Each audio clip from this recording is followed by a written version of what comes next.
मद धरिबाकु जाई आक्रमणर शिकार हेले नयगढ़ अबकारी कर्मचारी। सदर थाना बोदापड़ा गाँव में घटी घटना। जगबंधु षंढ नामक जड़े व्यक्ति रास्ता कड़े मद बिक्री करुथिबा खबर पाई चढ़ाऊ करने जाइथिला अबकारी टीम।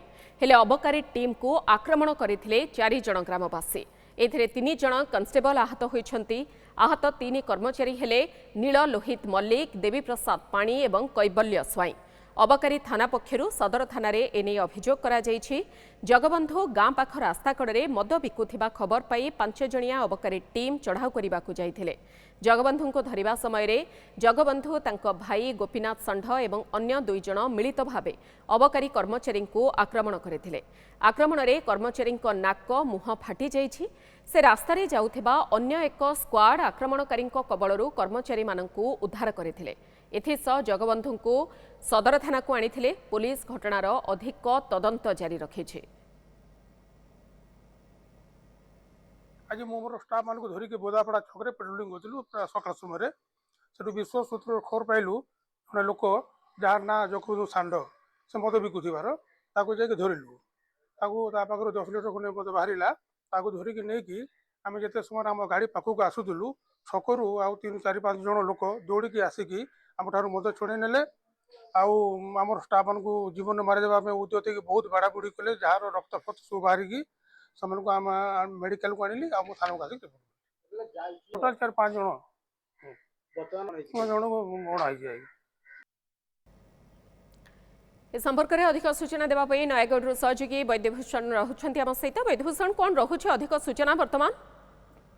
हाँ देखो जो भाव में आज सका अबकारी स्क्वाड टीम को ऊपर जो आक्रमण करा घटना जन को अटक रखी सदर थाना पुलिस और जी मुख्य अभियुक्त जी रही जगबंधु षंढ ही अणा जिते आक्रमण करा अबकारी स्क्वाड उपर से जहाँ अभियोग कर मरणांतक आक्रमण करा एपरिक तले पकाई दली दि जाए अभियोग कर जो भाव में देखुचे मुह छाती नाक सब फाटी।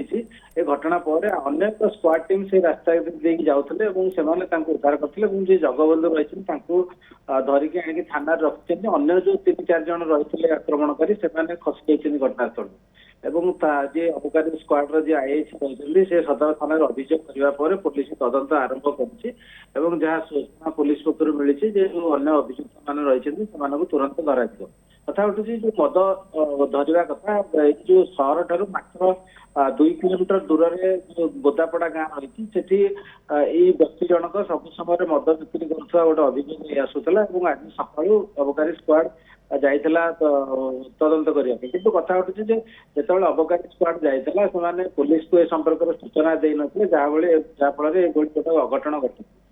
जदि पुलिस साथी जाता हूँ तो अन्य किसी हो पाता जिते अन्य एक अबकारी स्क्वाड पहुंचा फल घटना को नियंत्रण करा नचेत घटना अधिकार बढ़िकार संभावना थी। जो अबकारी जो कर्मचारी मैंने रही बिना पुलिस रे जाइए जो धरवा केते दूर ठीक परवर्ती समय तदंत करा किंतु कथा उठुची सहर ठार मात्र 2 किलोमीटर दूर में दीर्घ दिन है से मद बेपार करुले।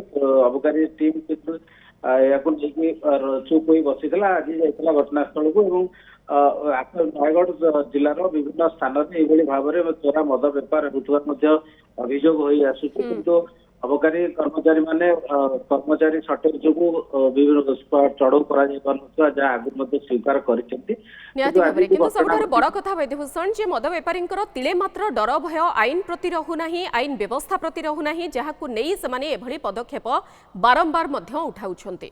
खबर पर नजर रखु। वैद्यभूषण महापात्र नयगढ़ सहयोगी रही जे संपर्क में अधिक सूचना रखुले।